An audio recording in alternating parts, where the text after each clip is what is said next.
Yo les gars, j'espère que vous allez bien, bienvenue sur cette vidéo. Aujourd'hui on va parler du résumé complet du chapitre One Piece 1042. Je vais essayer de faire une intro plus courte que d'habitude, mais je pense que j'ai quand même quelque chose à vous dire avant de tourner cette vidéo, notamment merci à tout le monde. Grâce à vous, j'ai atteint les 20 000 abonnés. Alors bien sûr, j'en ai parlé directement hier, on va pas revenir là-dessus à ce niveau-là, mais juste, je voulais vous remercier à chacun. Je crois que j'ai eu 400 abonnés sur ma dernière vidéo, ce qui est un record absolu sur ma chaîne, et ça c'est grâce à vous. Alors c'est vrai que j'ai été forceur et que je vous ai demandé à chaque fois des abonnements et vous avez joué le jeu, donc merci. Voilà, on s'arrête là assez rapidement. N'hésitez pas à vous abonner toujours. Vendredi sur la chaîne Radio One Piece sur Twitch, émission La Rêverie, je serai en direct pour directement débriefer de ce chapitre de folie, parce que c'est vraiment un chapitre de folie au niveau de l'intrigue, au niveau de l'histoire, au niveau du combat final de Nigashima, mais également au niveau du graphisme. Le combat est hyper bien dessiné. On va parler vraiment aujourd'hui, les gars. Merci d'être encore connectés sur Henrik21. Tu peux également me suivre sur Twitter si tu as envie. On tape Grave Débat. En tout cas, en commentaire, je te mettrai l'intégralité des choses où tu dois te suivre et inscrire si tu veux qu'on vive ensemble cette fin de Nigashima. Les gars, je vous remercie. Alors, on va commencer directement par le chapitre qui, comme je vous l'ai dit déjà dans la vidéo précédente, se porte sur le combat entre le chef du CP0 et Drake. On voit Drake se relever directement, planté par derrière le chef de CP0. Il le plante assez profondément avec son sabre. C'est pas une petite blessure, mais celui-ci arrive quand même à s'extirper avec les fameuses techniques du CP. C'est les techniques de Rob Lucci. Je mets les lunettes, je sais que tu kiffes les lunettes. Et va finger la gorge, la carotide de Drake qui va tomber par terre. Donc Drake, c'est un coup assez fatal. Est-ce que Drake va mourir ou non? On ne sait pas, on le voit juste lourdement s'écrouler sur le sol et on ne sait pas ce qu'il advient de ce fameux chef du CP0 qui a une grosse entaille au niveau de l'estomac. On va ensuite sur la capitale des fleurs avec la petite fille, je crois qu'elle s'appelle Toko, ou je ne sais pas, quelque chose comme ça, qui essaye de noter son souhait dans le ballon qui va être porté avec la bougie.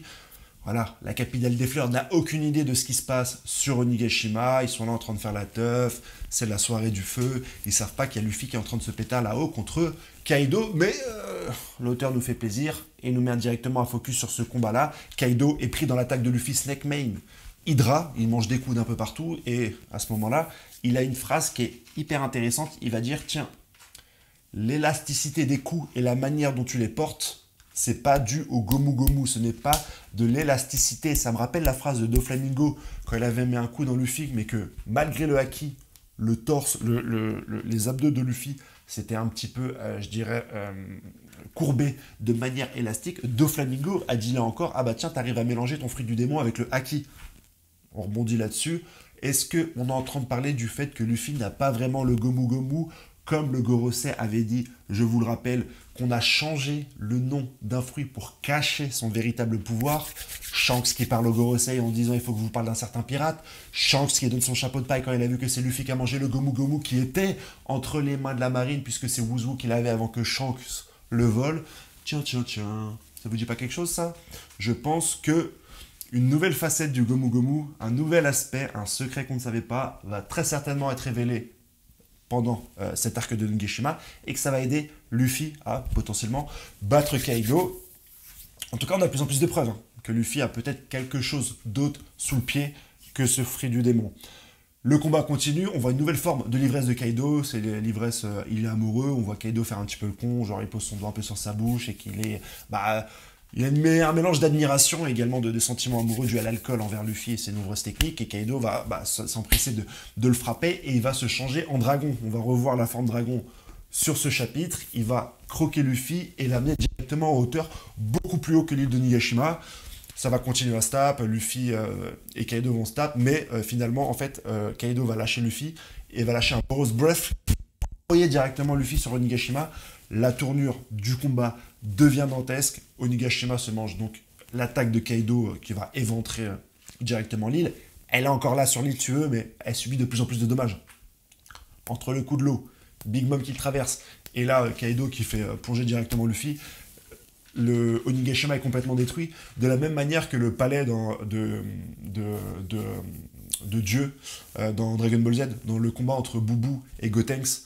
quand directement ils détruisent le palais à deux. Là, on a à peu près la même chose. Hein. Bon, on voit bien sûr Momonosuke et Yamato qui esquivent ce rayon de Kaido et Luffy avec en forme Bunman. Donc, il change en fait le Gomu Gomu et il revient en forme Bunman. Il va remonter là-haut et Luffy commence à dire que voilà, il va falloir rentrer sa dernière attaque parce qu'il manque de puissance. Il va mettre un King Kong over à Kaido et le raplatir sur Onigashima. Donc, le combat qui était aérien pendant quelques pages va revenir directement sur le crâne de Nigashima.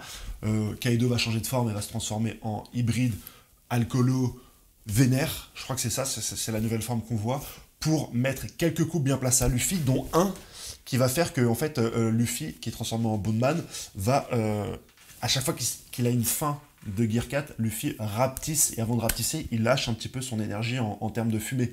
Et là, il va ravaler la fumée et va bien dire qu'il est à bout du Gear 4. Il faut qu'il profite des derniers instants du Gear 4. Il a ravalé la fumée. Il allait se transformer en petit. Il a ravalé sa fumée. Donc voilà, il est vraiment au bout. Il est au-delà de sa limite. Et il va concentrer en fait sa dernière attaque en expliquant encore une fois. C'est la dernière attaque que je peux placer en Gear 4. Et au moment donné de mettre son terrible impact à Kaido, il y a le chef du CP0 qui monte sur le toit et qui va attraper directement son bras. Ça va gêner Luffy et Kaido sur une magnifique double page sa massue en plein crâne.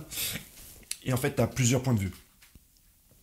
Tu as le point de vue de Kaido. Les gagnants n'ont pas d'excuses. Titre du chapitre, qui se souvient qu'il avait réussi à mettre le coup fatal à Oden Kozuki de la même manière grâce à une intervention externe.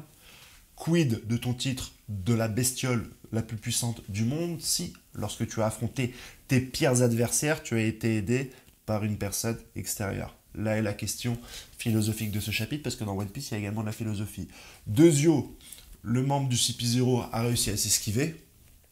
Tiercio, on voit le visage de Kaido avec une expression complètement décomposée, notamment au niveau du regard, parce qu'il se rend compte que là encore, il affronte un personnage avec qui il a pris du plaisir, c'est ce qu'il dit depuis plusieurs chapitres. Je suis content de me battre, je suis content de me battre contre toi, je suis content de notre affrontement. Moi qui suis la bête la plus puissante de l'univers, je suis content d'avoir un adversaire à ma hauteur, à ma valeur. Et là, à cause du CP0, qui est une technique très certainement traite comme à cause de Roshi ou des gardes de Roshi il y a 20 ans avec Oden Kozuki, Kaido ne va pas pouvoir aller au bout de son combat. Quel va être l'impact psychologique de cette situation pour Kaido? Luffy en sang, avec beaucoup plus de gerbes de sang que d'habitude, mais je ne vais pas te dire que Luffy est KO. C'est pas noté que Luffy est KO, même si dans les spoils, les premiers spoils ont donné comme idée que Luffy était KO. Là, Luffy se prend un sacré coup. Il ne va plus pouvoir utiliser le Gear 4, ça c'est sûr et certain. Il va très certainement reprendre une forme petite après l'utilisation du Gear 4. Quid de la suite du combat? Parce que même si Luffy n'est pas 10 KO, il ne va pas pouvoir se relever là avec le pouvoir de l'amitié, avec le pouvoir de l'infini. Comme l'a dit Oda, je le répète un nombre incessamment, enfin je le répète à chaque vidéo, on va pas utiliser des mots compliqués, on va parler simple. Le combat ne se finira pas au point avec la volonté, l'amitié, tralala. Oda nous a dit qu'on serait surpris par cette fin, qu'on allait être content, qu'on allait comprendre, on allait être satisfait par cette fin-là. Donc on attend cette satisfaction. Et Oda avait également dit en interview qu'il va dépasser les limites de l'imagination et de l'originalité sur la fin de cette arc de Nigashima et qu'il était pressé de nous écrire la fin. De là, instant théorie. On a travaillé. Il peut se passer plusieurs choses possibles. 1. Kaido pète un plomb. En voyant en fait que ces deux dernières victoires sur des personnages, sur des adversaires sensationnels ont été faites grâce à l'aide, comme je l'ai dit tout à l'heure, d'un personnage extérieur, peut-être que Kaido va péter un plomb, pourquoi pas attaquer le CP0, pourquoi pas se remettre en question, et on aurait à ce moment-là, très certainement, un flashback du personnage de Kaido pour comprendre pourquoi ces deux événements l'ont fait vriller psychologiquement, donc victoire psychologique du monde sur Kaido, du monde qui font qu'il n'a jamais pu aller jusqu'à l'aboutissement de ses combats les plus importants en tant que personnage qui possède le titre de plus fort. Numéro 1. Numéro 2. Théorie pour moi la plus probable. Luffy a un second fruit. On aurait des éléments qui ne nous ont pas été donnés concernant les propriétés du Gomu Gomu telles que nous l'a dit le Gorosei dans le dernier chapitre. Luffy se réveille en mode démoniaque, en mode inside, en mode j'ai un autre fruit qui se réveille, on a un Dark Luffy, un Meta Luffy, un Luffy qui est au-dessus de Luffy, une deuxième personnalité, un éveil de la réincarnation de Joy Boy à travers Luffy. Beaucoup parlent du Gear Joy Boy, ils ont peut-être raison. Donc Luffy vainc Kaido, mais un petit peu de la même manière, attention je spoil Bleach, de Ichigo Kurosaki, quand il affronte Uli Kyora, il a donc sa deuxième personnalité qui prend le dessus, un personnage hyper fort et qui bat Uli Kyora. Est-ce qu'on n'aurait pas directement la même chose pour Luffy en fait? Une autre personnalité, un autre combat, une forme QB si tu préfères. Je te spoil pas Naruto, mais à un moment donné, Naruto il a une forme QB avec le démon à 9 queues qui va vaincre Orochimaru. En fait, c'est un manga, il fait partie du Big Three. Ok? Naruto a une forme berserk qu'il ne maîtrisait pas, qui lui a permis de vaincre Orochimaru. Ichigo a une forme berserk qu'il ne contrôlait pas, lui a permis de vaincre Uli Kyora. Est-ce que Luffy va avoir une forme berserk qu'il ne contrôle pas, qui va lui permettre de vaincre Kaido? Ça, c'est ma deuxième hypothèse. On la note. Je suis le premier à l'avoir dit.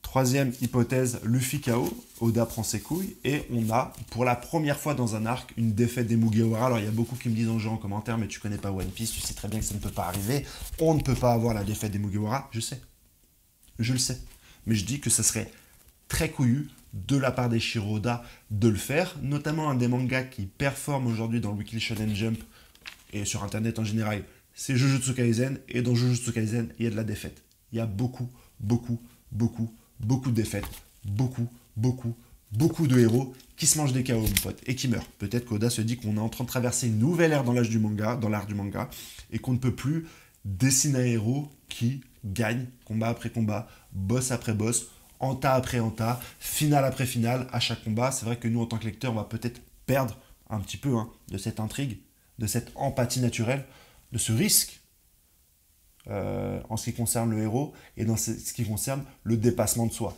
Peut-être que Oda va dire, bah là, on va faire perdre Luffy. En tout cas, quelle que soit la fin de cette bataille et quel que soit le prochain chapitre, c'est énorme ce qui est en train de se passer. C'est énorme, c'est stylé. Et si tu veux qu'on en parle directement en direct, tu devrais te connecter sur la radio One Piece sur Twitch, parce qu'on va en parler. Dans l'émission La Rêverie, vendredi soir. Le lien, où est-ce qu'il est? Directement dans la description de la vidéo et en premier commentaire. Voilà pour l'analyse du chapitre. Mes amis, n'hésite pas également à me rejoindre sur Twitter, parce qu'on rigole sur Twitter. On rigole, on vanne, on s'arrête jamais. On vanne tout le monde. Tout le monde en prend pour son grade. On s'éclate. Donc, éclate-toi. Ta semaine est longue. Ta semaine est compliquée, tu travailles, tu fais tes courses, tu as très certainement des devoirs, des interrogations, des profs qui te font chier. Viens sur Twitter. On discute, on blague. On libère un peu la parole. On se détend. Tu vois, tu te connectes, tu follow. Ça peut être cool. Je vous souhaite une bonne semaine à tous. Merci encore pour tout. Le chapitre est vraiment beau visuellement. Vous avez kiffé vos races. Passez une excellente journée. Bye bye. Et en plus, voilà, demain, si tu viens sur Twitter, je pense que je mettrai en épinglé. Voilà, si tu restes jusqu'à la fin de la vidéo, tu as un petit bonus de fin. Si tu te connectes sur Twitter, il y a moyen que demain matin, sur mon mur en épinglé, tu puisses avoir un lien pour le prochain chapitre. Je dis ça, je dis rien.